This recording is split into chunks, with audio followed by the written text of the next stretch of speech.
What is up, you guys? Good morning, good evening, and good night. Welcome to part two of showing you uh, my comic books, the superhero comic books that I made with my own original characters, with my Christian perspective. So I have the last video. So if you haven't seen that, go check it out before you see this one for context. And but uh right now we're gonna continue from these ones we covered. I call these phase one, like how the MCU has phases. However, and I'll call this one phase two. So yeah. So yeah, for like phase one, I had Cool Guy's first three comics, first three issues. Then I had Ninja's first issue.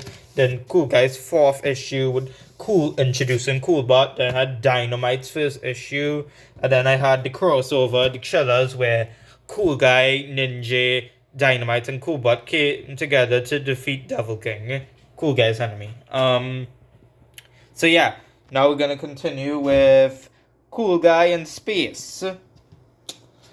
Cool Guy in Space is basically kind of like a mix of the superhero genre with sci-fi, considering it's in space. So yeah. So the book begins. With Cool Guy's uncle getting transported to jail. His uncle barely has anything to do with the plot. I just added him there so people who read my comments were, oh look, it's Uncle Colin. So yeah, and the guard is trying to put Uncle Colin in a cell with Shaper.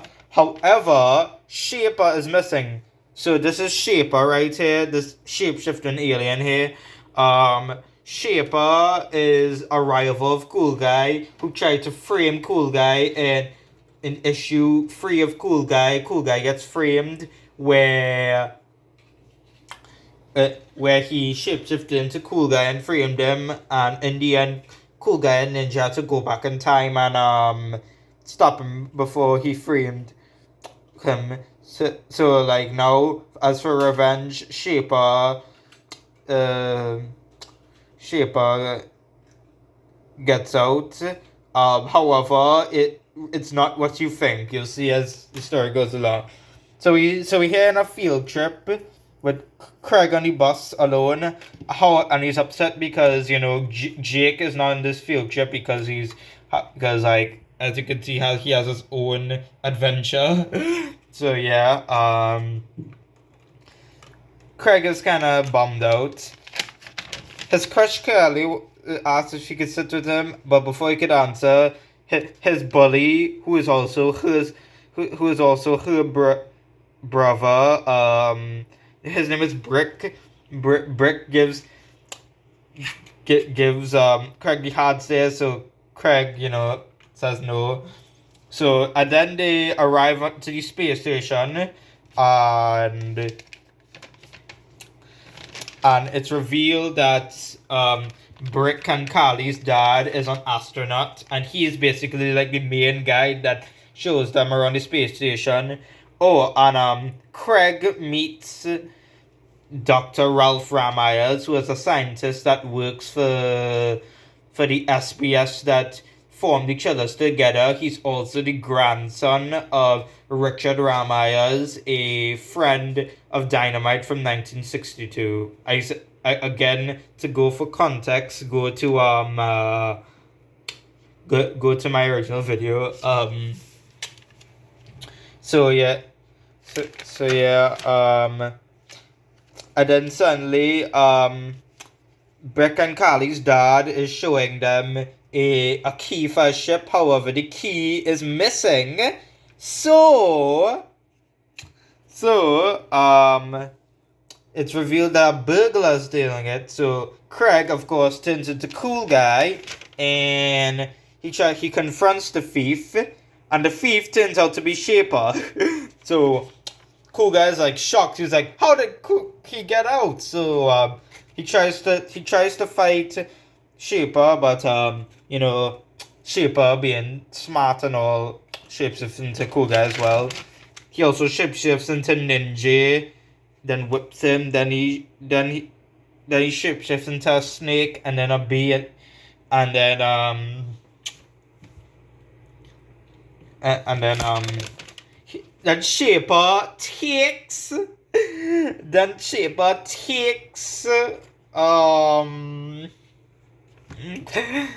key and goes into the spaceship. Then Carly, bless her heart, goes into the spaceship to try and stop Shaper because she's however, Shaper takes off with the spaceship, and Craig is all worried, and so is Carly's father, not her brother so much. So, and he's like really distressed. So, of course, Cool Guy, being a hero and all, and also having a crush on Carly, offers to go and save her. So he goes to space, and then we go to day one in space where Cool Guy is trapped in space. Oh, I just want to make sure here that I'm not for future issues. I'm gonna retcon Cool Guy being able to breathe in space because he's not an alien like Superman. Because Superman. The reasons I believe Superman can breathe in space is because he's an alien. And I guess Cool Guy would need proper stuff to breathe in space. But then suddenly, Dr. Ramirez comes in a spaceship and picks up Cool Guy.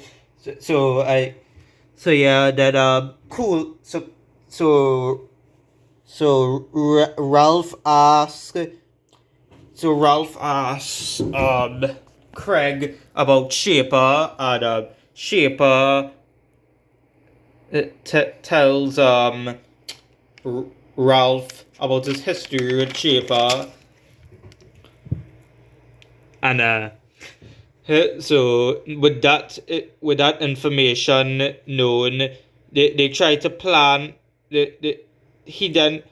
Ralph then reveals he placed a tracking device on the other ship. So then they go into my version of hyperspace, like in Star Wars, and then they find the ship that Shaper and Carly on, and Cool Guy is like all serious, and escapes the ship, and he crash lands into Shaper's ship and confronts Shaper.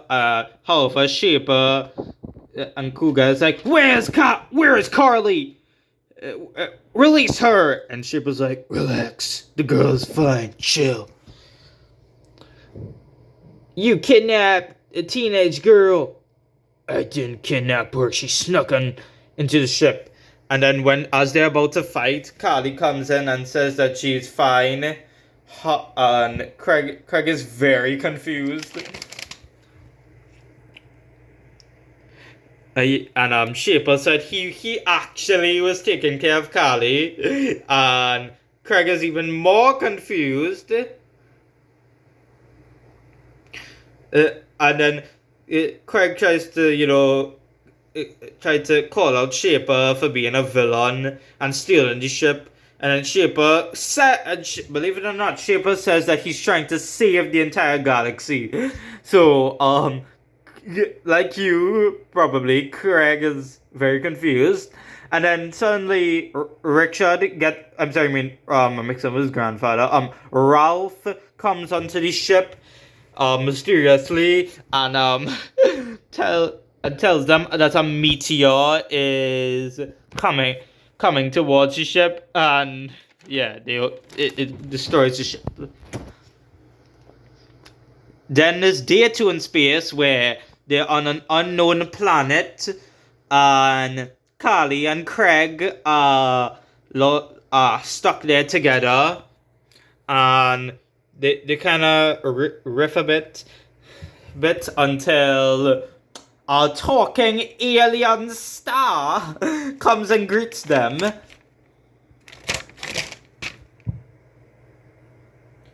and reveals that they are on the sun. Yeah, they're on the sun. Yeah. Don't worry, I'll explain that later.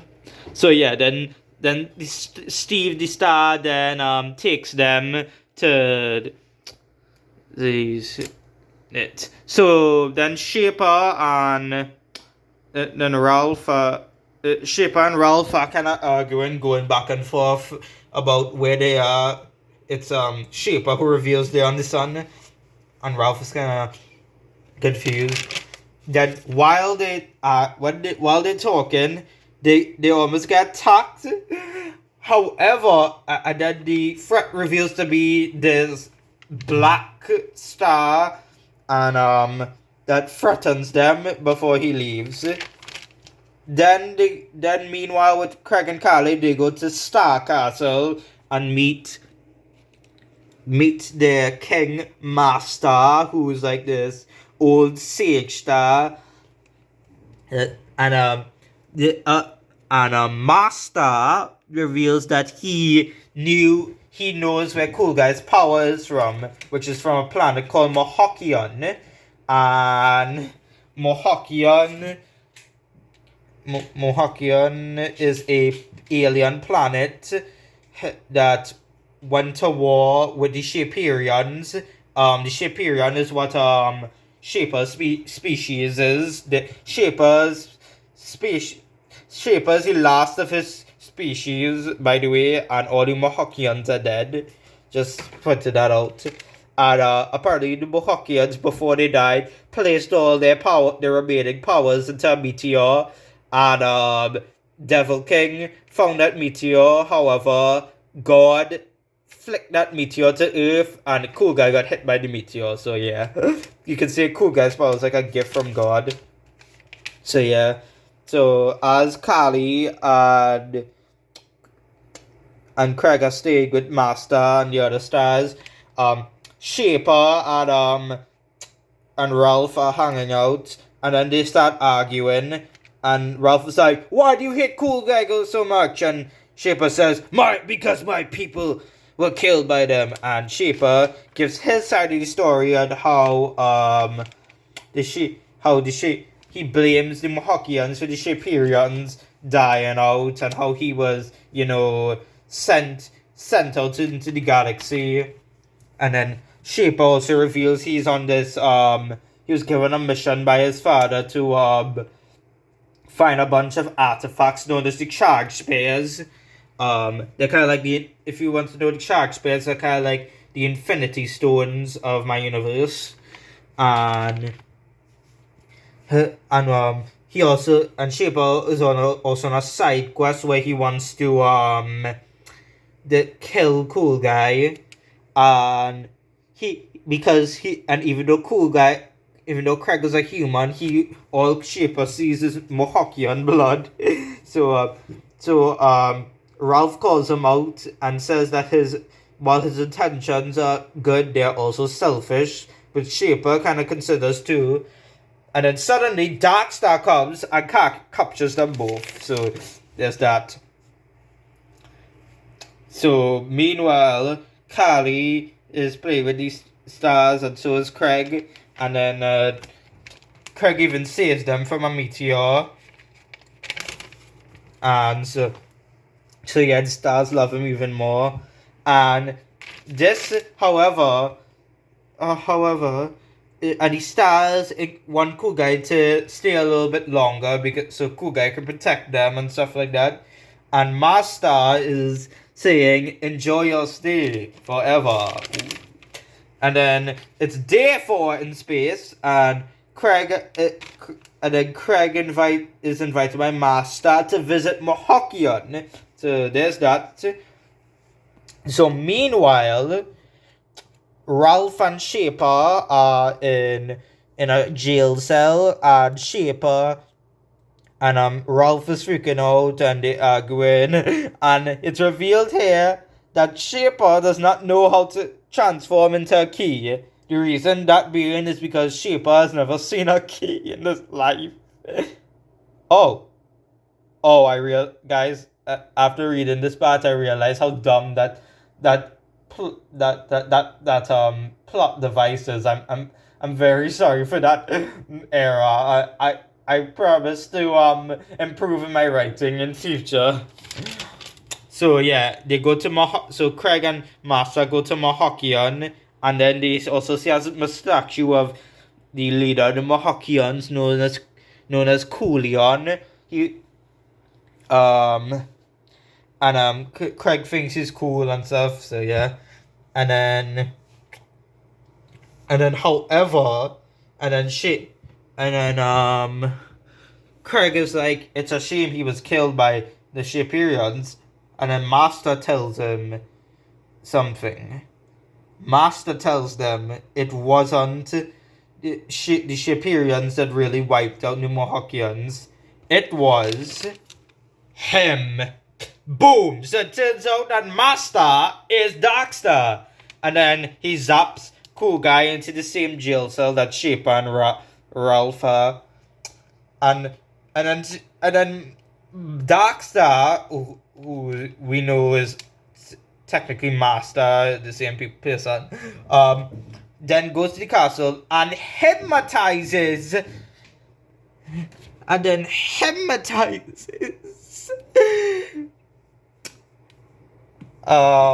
Carly. So yeah, meanwhile, Craig and Shaper are recording the events. And then Cool Guy feels like such a huge idiot for falling for the lies.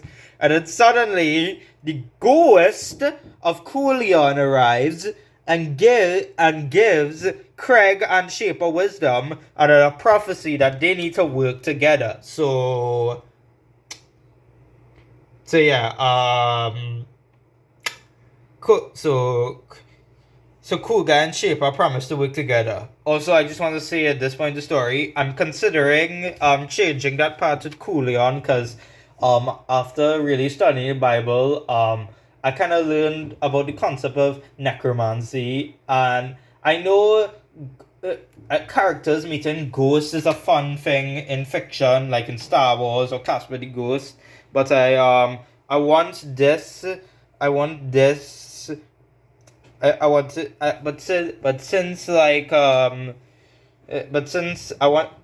this is not really Star Wars, I don't really want it to blur the lines between like divine and dark power. So maybe in the official version, it could either be a voice from God or an angel that helps Cool Guy and Shaper. Or heck, it could even be a transfiguration of Coolion that is from God. So yeah, it may be either of those things. So yeah. Anyways, Steve meets Steve calls Steve arrives to rescue Craig and Shaper, and Steve reveals that Master wants to marry Carly. So you see what wickedness Darkstar doing there. So yeah, Steve lets them go, and they go to the castle, and they're planning to marry, and then suddenly the group arrives to crash the wedding. So yeah, and then Cool Guy reveals that Cool Guy tries to reveal that they're fake. However, Master sends his guards to attack them, and Cool Guy's like, "What do we do?" And then Raphael says, "How about you kiss her like in the fairy tales?" And Craig doesn't want to do that, but from a quick shout from Shaper, Craig flies over and kisses Carly. Yeah, so apparently, miraculously, that wakes her out of her trance, and Craig is like happy, but she doesn't know that Craig kissed him because she was hypnotized. So, and all the stars are disappointed in Master, and then he reveals his true form as Darkstar. and he attacks all the stars.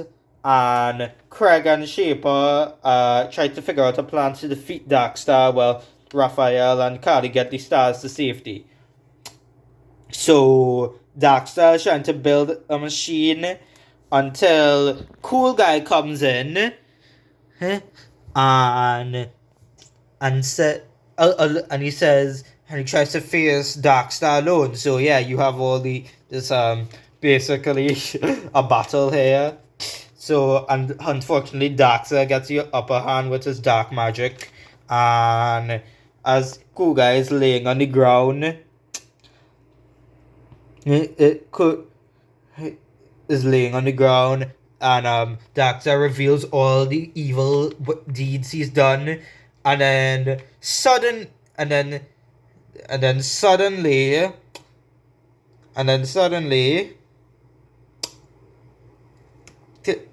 Shaper transforms it, and suddenly Cool Guy turns out to be Shaper in disguise. So Darkstar's like, wait, where's the real Cool Guy? And Cool Guy is in his ultra form and destroys Darkstar. And yeah, so yeah. And it's revealed he's revealed to have corrupted a charge spare with dark magic. So there's that. And so yeah, and Craig and Shaper are glad they work together and actually have grown respect for each other now. So yeah, in the last day of space, they fix the ship with the power of the charge spare, and they go home.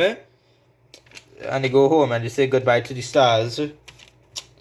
And meanwhile on Earth, Kali's dad is there. So and then they get news that a spaceship crashed in the space station. So now they're back home and they're happy.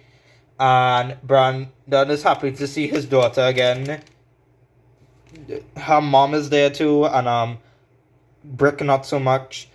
Brandon thanks Cool Guy, and Cool Guy said it wasn't just him and Ralph, it was Shaper, but like Shaper then disappears.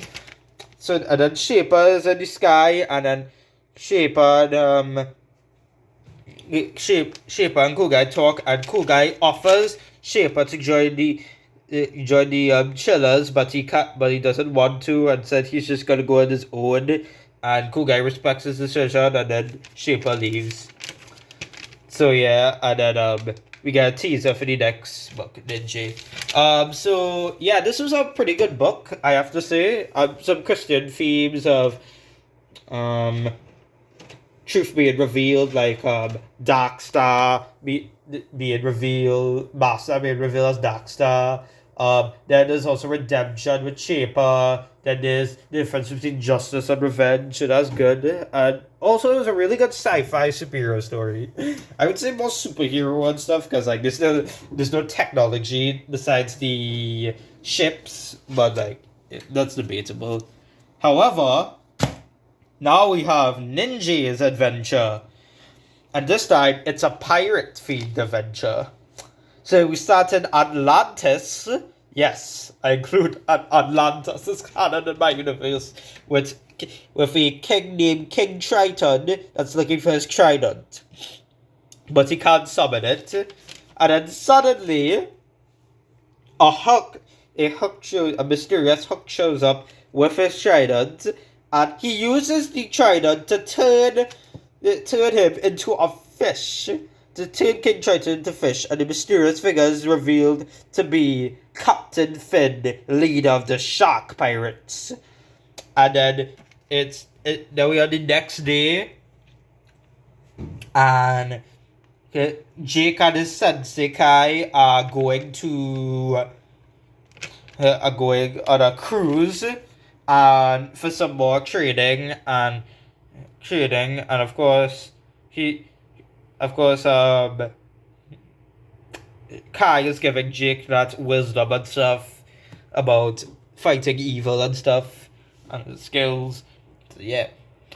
So while the Jake tries to relax, he have a bunch of pigeons attack him. That's very humorous. Yeah. And then meanwhile, however, when Jake says, "Can this day get any worse?" It gets worse when a giant wave comes, but instead of crashing the boat, it reveals to be ridden by is ridden by 5 shark pirates: Captain Finn, Doc, Shrimp, Miss Miter, and Jaws. And then they're like, "They're pirates, they're sharks, they're pirate sharks." And then Captain Finn orders his pirates to attack the people, steal from them, kill them. Nobody's really been shown killing. And then Captain Finn kills the ship's captain, and then Sensei Kai comes and confronts Captain Finn. And as they're about to fight, Jake comes and attacks Captain Finn, and he introduces himself as a ninja. And Captain Finn's like, "What?" He's like, "What? Ninjas don't belong on the sea." And they have a back and forth about that, and then as the Jake tries to attack him, apparently, Captain Finn uses the trident to, kick both him and Sensei Kai overboard, and they take over the ship. Then the next day in Atlantis, Jake is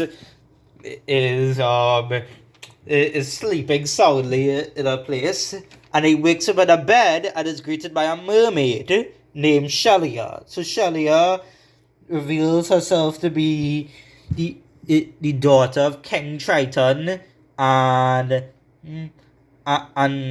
if you're wondering how Jake and then Jake reveals how Shelia reveals how she gave lip to lip contact with Jake to breathe underwater. So yeah, there's that.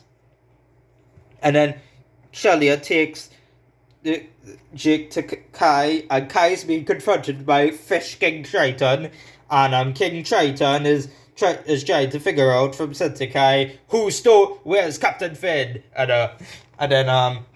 then Shelia comes and buffs up her dad to stop buffing up Sensei Kai.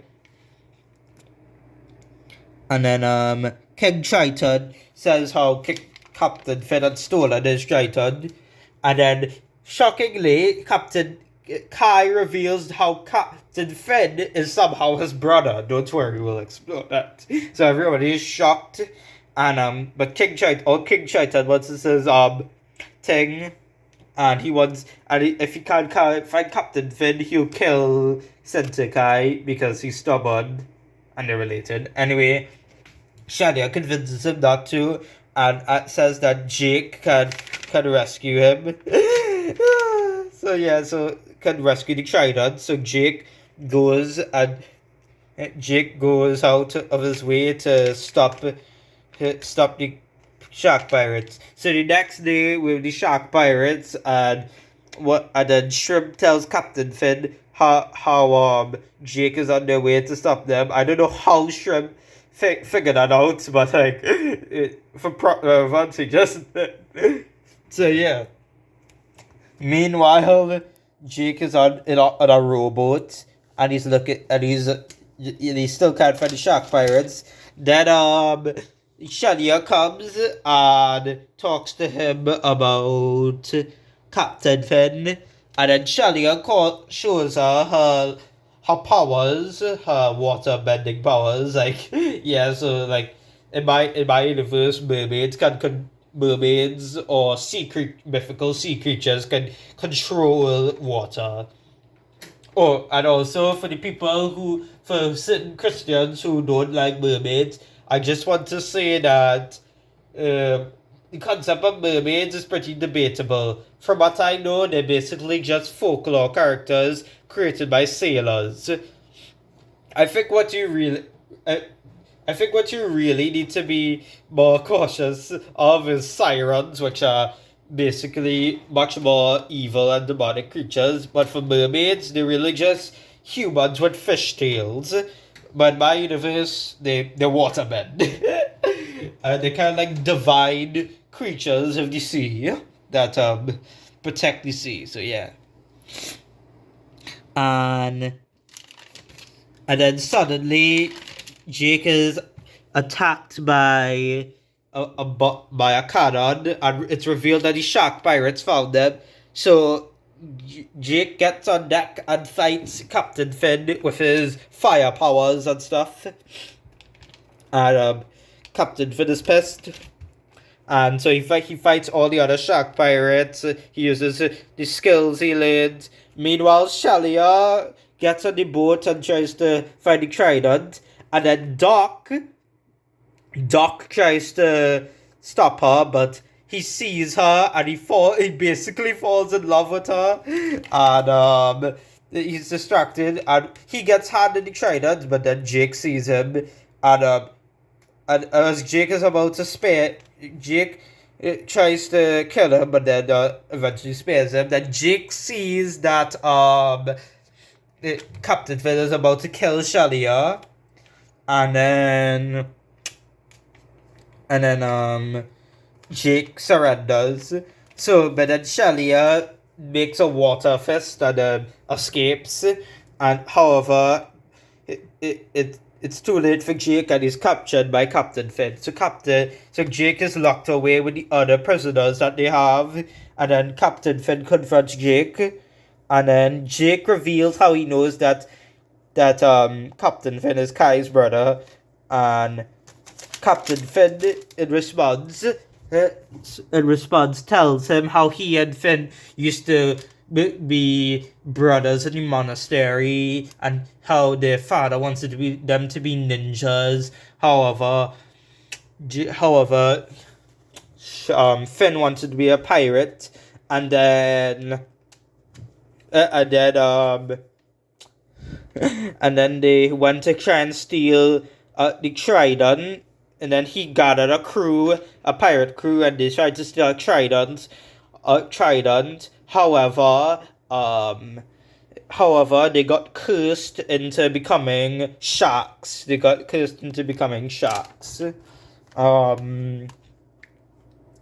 I'm still figuring out where the curse comes from. I don't know if it's a curse from demons. I don't know if it's a punishment from God for stealing, even though the trident doesn't really belong to. Well, I mean, he probably did create the trident or something. I don't know, but like, yeah, I'm still figuring out where the curse comes from. And Jake is kind of like surprised by that story, and while Finn leaves him, Doc comes to him, not to gloat, but to give him some water and to thank him for sparing him, and they develop a pretty good small first friendship. Though I think, let's be honest, I think Doc really initially started this because he had a crush on Shirley. Anyways, Ninja is sleeping, Shrimp wakes him up and brings him to the deck, and Captain Finn reveals to him that he has Ninja to fight a kraken named Inky. So Jake has to fight Inky with a sword, so he does that. Then we see Inky's powers like regeneration and spitting ink, hence the name. But then Jake blasts the kraken with fire, and however, it makes the kraken sad. So Jake feels bad, and he decides to tame the kraken, and the kraken forgives him. And Captain Finn is now pissed, so he fights Ninja, And he then burns his sword, and in revenge, Captain Finn uses the trident to punch him so many times. And as he's about to kill Ninja, a wave of mermen come. A wave of mermen come, and it's revealed that Shelia came back with an army and Sensei Kai, and also Captain Finn is there in a fishbowl. So yeah, they fight Captain Finn, and Ninja's let go, and he goes to, and then Captain Sensei Kai battles Captain Finn, and then Jake and Shelia are in a battle with the shark pirates to try and get the trident, and then Shelia is about to attack Doc until Jake reveals that Doc is helping them, and Doc and Doc reveals that he had like Shelia, and it's very awkward. And then of course the other shark pirates like Jaws see this as a betrayal, and in revenge and in anger they try to kill Doc, and however the Kraken grabs Jaws by the neck and eats Jaws. Yeah, so that happens. And back with Sensei Kai and Captain Finn. Captain Finn gets to get upper hand, but then Jake comes and tries to stop him. But then Doc shoots a harpoon at Captain Finn's hook, and then Jake lets go of who's ever holding him, Miss Biter. So and then he gets the trident, and then he's suddenly gifted with the powers of water control. So he uses his water elemental powers to defeat Captain Finn. And then Captain Finn, and then Sensei Kai and Ninja use their combined abilities to defeat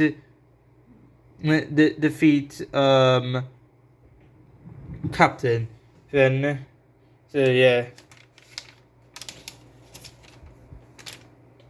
Finn, and then Captain Finn gets eaten by the Kraken. So yeah, they win. They win, and it ends happily with King Triton turned back into a merman, and then Jake and Kai get their vacation. So yeah, that was a good book. Had some Christian themes like adventure and stuff, and redemption with Doc, and of course the fall of struggle with sin, like with Captain Finn. So yeah, those are good. And now we have Coolbot's issue. So basically it's a standard issue. So Coolbot is struggling with like fitting in because he's a robot and he's also very destructive, and nobody really trusts him. However,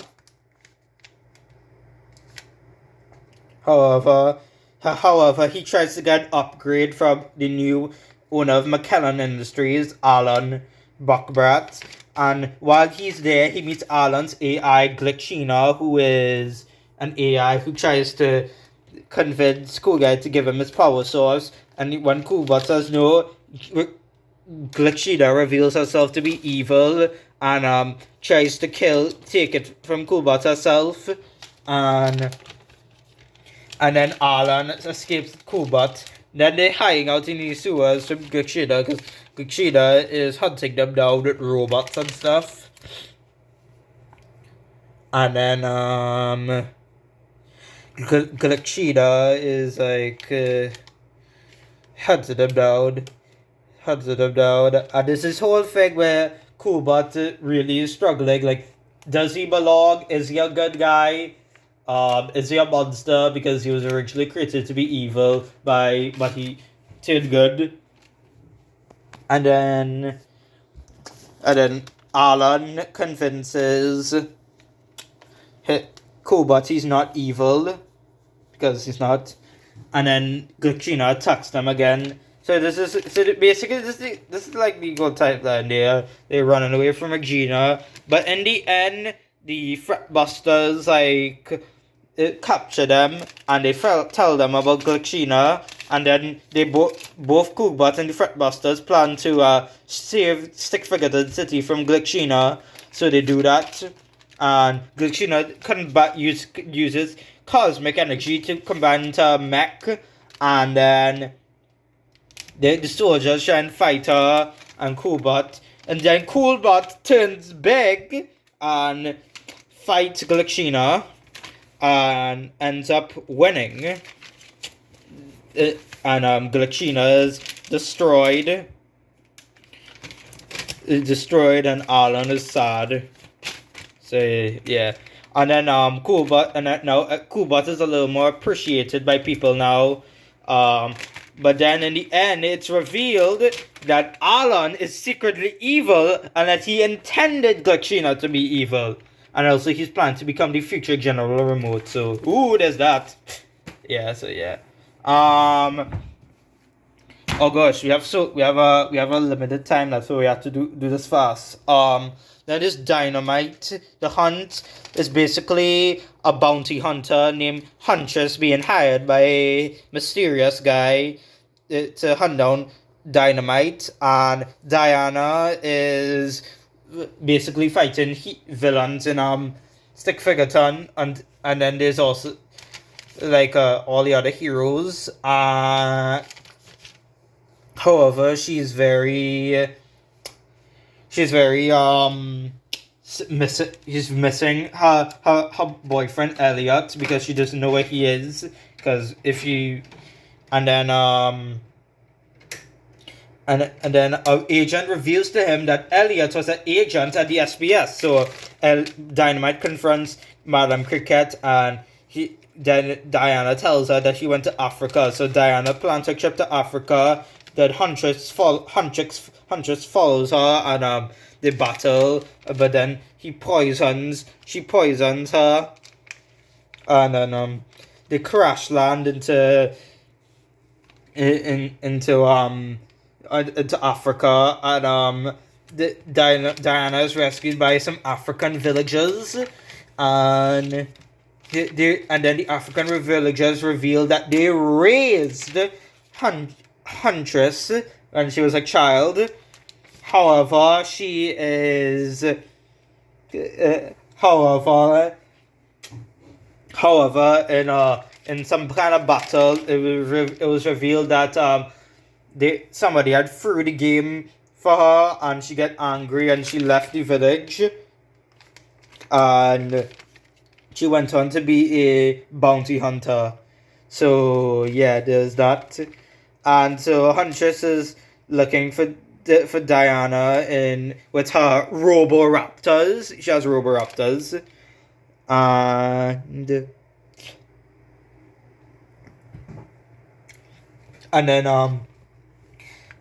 then Diana with her broken tail is talking to animals and stuff and looking for people. And then then she bumps into Huntress and she fights her robot dinosaurs, but she ends up losing. And then as Huntress is about to stab her, a mysterious figure known as the Marauder comes and basically beats up Huntress and destroys the robots. But then suddenly Marauder takes the hat, Dynamite's hat, and runs away, and Diana sees, and she tries to confront Marauder, and she's like, please don't take it, it's my boyfriend, it's the only thing that reminds me of my boyfriend. And then Marauder listens to her backstory, but then the Marauder turns out to be Elliot, but old now, because Dynamite is originally from 1962, but he never time traveled, so he aged. So yeah. Meanwhile, Huntress wakes up, and then Elliot reveals how he became Marauder, and how he became an agent, how he got stuck in Africa, and how he became Marauder, and then suddenly they hear explosion in the village, and Huntress is there looking for dynamite, and she meets and then she meets her father, and as she's about to kill her, Diana and Marauder come, and they go and try and fight her, and they stop her robots too.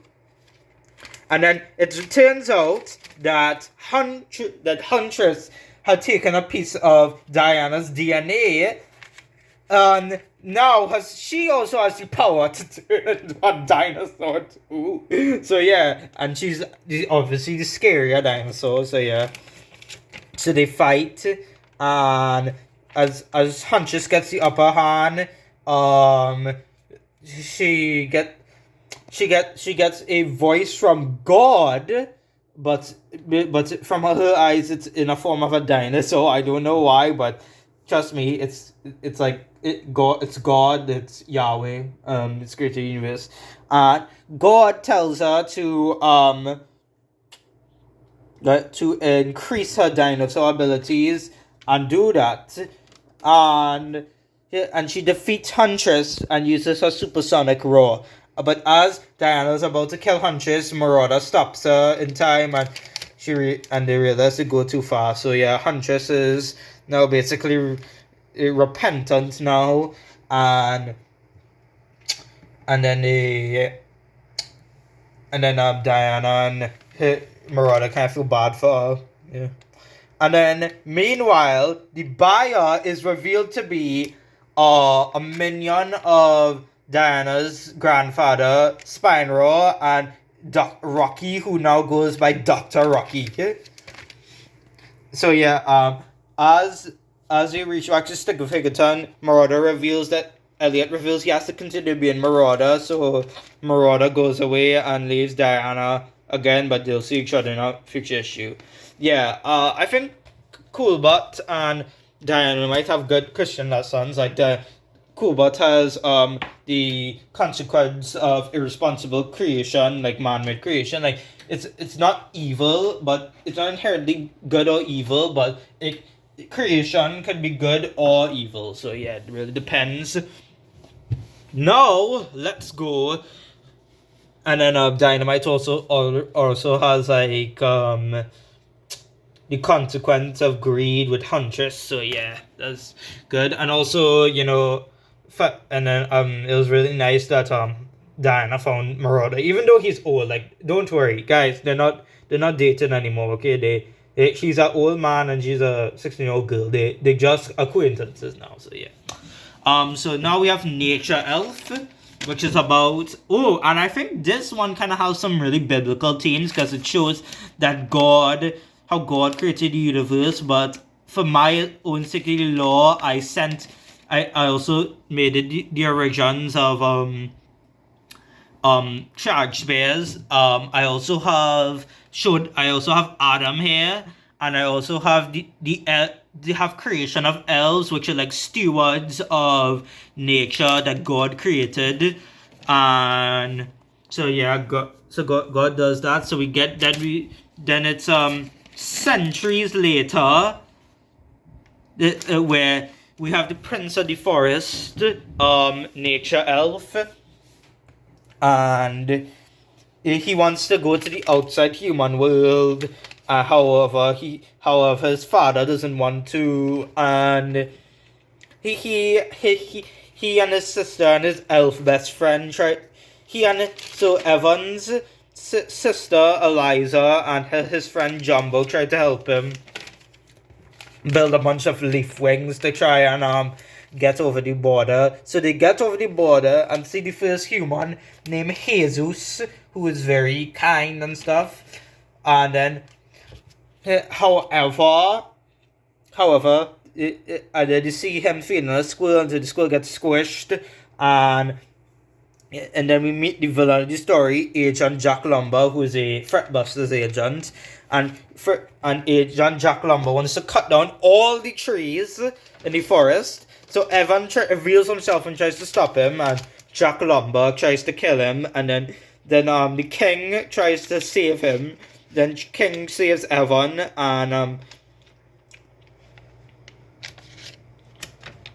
the king is very mad. The king is very mad at Eliza and Evan as well. He's mostly mad at Evan, and also Evan's older brother, Stick Gloats. And then the old mentor, Elder Elf, comes and reveals to them that Evan is a part of a prophecy about the nature elf, and then the king denies that, and then meanwhile Jack Lumber gets buffed up by Commander Harsh, and Jack Lumber crashes out, and he decides to kill all the elves and cut down all the trees, all Onslaught style. So, but unlike the Onslaught, he has a giant mech suit which he uses to kill the elves and capture Stick.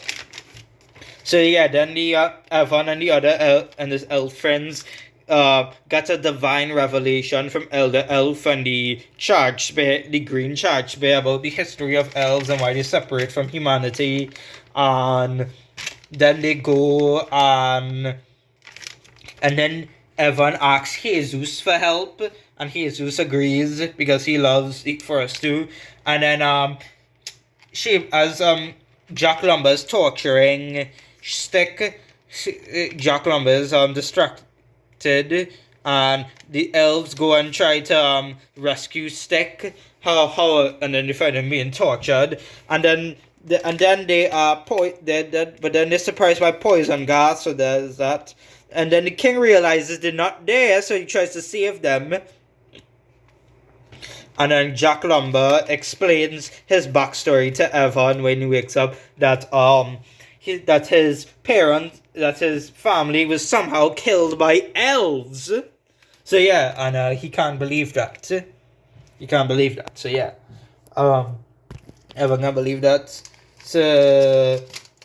And then the king comes and beats up King Jack Lumber, and this really pisses off Jack Lumber, and he's just like crazy mode. Meanwhile, with the King Elf, King Elf is buffing up Evan, and he doesn't want Evan going out of the forest, and he reveals because that's what happened to the mother, that the mother was he feels responsible for the death of the mother. And then suddenly Jack Lumber invades the forest and all the elves run away, but then of course elf guards come and stop them. And then however, King Elf realizes that Evan is the only hope to defeating him, so yeah, they go out and try and stop Jack Lumber, and as they're doing that, they have a golden spear to try and defeat him. However, Evan is knocked out, and then he gets a vision. Evan gets a vision where he sees his mom. This is like a dream, not like an actual meeting. And then Evan wakes up and gets the divine powers of the nature elf. And then he goes and defeats Jack Lumber, but with controlling vines and stuff, and uses the golden spear to blow him up. So yeah, nature elf wins. Everyone is happy, and Jesus offers to have his friends, help the elves rebuild the forest and stuff. So, and then at the end of the book, Evan is recruited by Madame Cricket to join the Chillers. So yeah, Nature Elf is now an official candidate for the Chillers. Now there is a now there's a more controversial book, and that is Devil Prince. Now, here's it.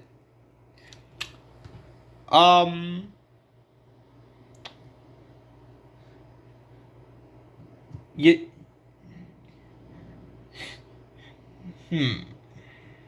Yeah, you know the thumbnail promises, so yeah, we'll go. I hope you guys like a 1 hour video, so yeah. So meanwhile, Devil King is on Mars, and he reveals his origin story to the Martians of how he used to be a teenager in high school, and then and one day his dad comes back in the orphanage where he is, and then his dad reveals himself to be the devil. So yeah, there's that. So that's very controversial. So yeah. So basically, Devon is basically the Antichrist. Don't worry, I do not glorify the devil at all. I hate the devil. I'm a Christian, so the devil is obviously like the main antagonist here. And so as he's doing that, he offers Devon to come to hell and train to be a demon. However, he runs away, and as he's running away, Devon tries to uses his demon powers and fights his father. Then at school, Devon uses his abilities to fight a bully and then impresses a girl named Catherine. Oh, by the way, Devon is best friends with Cool Guy's father, Colin, in high school. So yeah, so Colin. No. His name is Cade. His name is Cade. So Devon and Cade are friends, and then Devon reveals to Cade that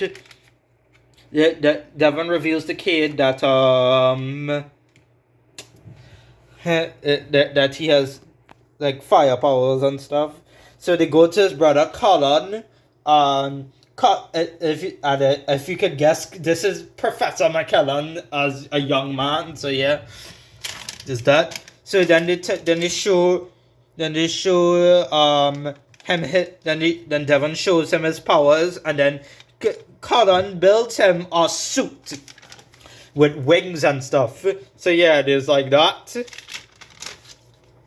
And then Devon goes to Bruno's Burgers and stops a burglar from hurting people, and he saves the day. And then six months go by, and Devon is a local hero now. By the way, this takes place in the 90s, I'm just saying. And then meanwhile Devon is off to a party and ignoring his friends who want to have a pizza party with him. But then it reveals that Devon is 5 hours at a bar, and then at the bar he meets a girl. He meets a girl there who woos him, and they basically you know what happens at a bar. And then as she's wooing her, the girl reveals herself to be a female demon named Mazakine. So yeah, rebuke Mazakine. So yeah, I rebuke her. Yeah, and then she reveals to have like two demon associates named Alistair and Asmodeus. And Devil Prince fights them. However, they have the upper hand, and he does a flame blast and escapes there. And then Devon is really pissed because he got beat. And then later he tries to confess to Catherine that he likes her. And then Catherine, and then he also reveals to Catherine that he's Devil Prince. However, Catherine reveals that she doesn't like Devon like that, and she actually likes Cade. So yeah, Catherine is Cool Guy's mom. Drama. So yeah,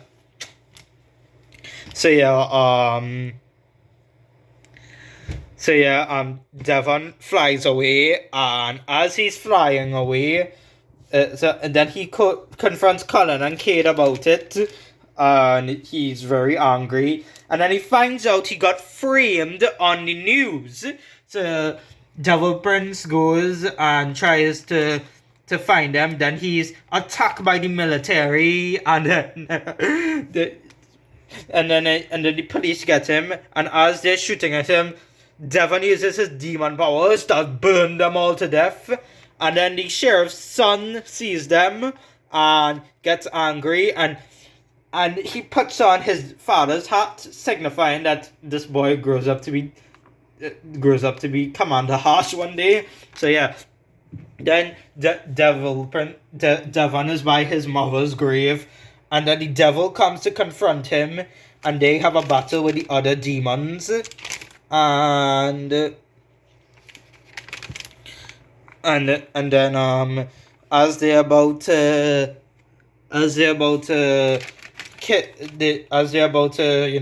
recruit him, Devil Prince fights back against them. However, however, I just want to signify that here that Devon is not filled with any justice. He's filled with revenge and hate now. So yeah, and as he's fighting the demons, his friends come and try and help him and defeat the demons. And all that's left is, the devil himself. And then as Devon is fighting the devil, in this whole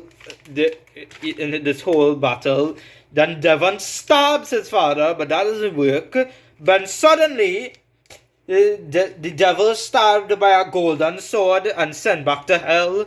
And then suddenly the figures revealed to be Michael the Archangel. So they're surprised by that. So Michael congratulates Devon and standed up to his father, and then Michael offers to remove Devon's demonic side in the name of the Father, Son, and the Holy Spirit. However, Devon refuses to, and his friends try to convince him, and then he's like, "No, I hate you all, I'm keeping my powers," and then Michael has to fight him, and then as they're doing that, Michael goes all an angelic Superman on him, and then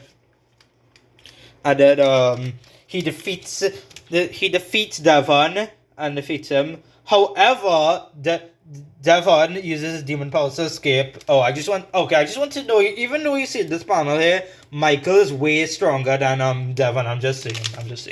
And then Devon gets lit on fire everywhere. He has wings. He has stuff. And then suddenly a hand from her, and as Devon accepts being vengeful, he's grabbed from. Got a hand comes from hell and grabs him, and they're all and they all everyone is shocked, even Michael.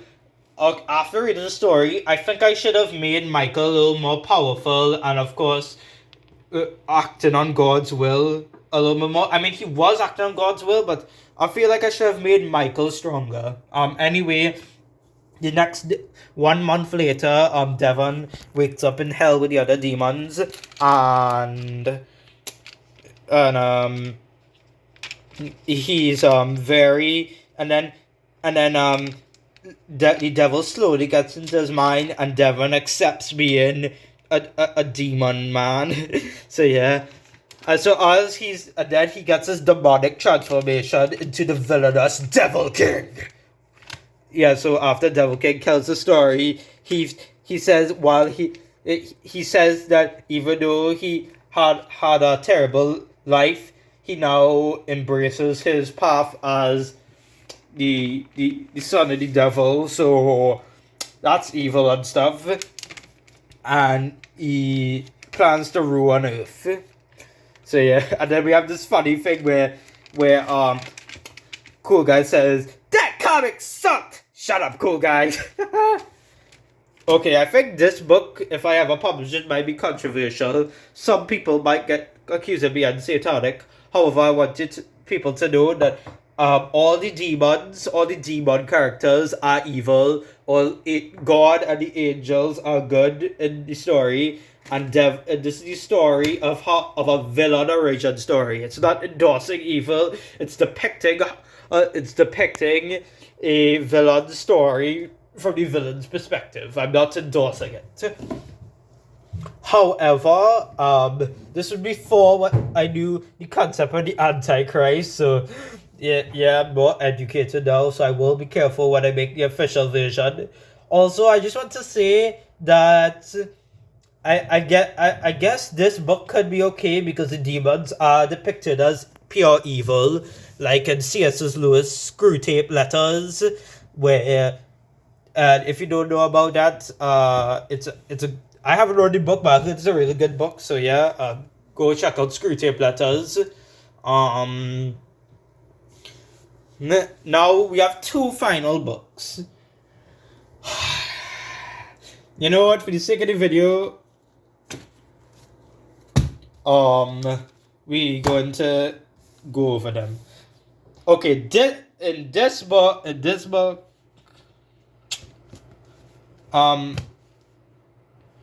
you know what, guys? This video is kind of long enough already, so I think I'll stop now and do a shorter video another time. Bye, guys. Look out for part 3, and God bless you.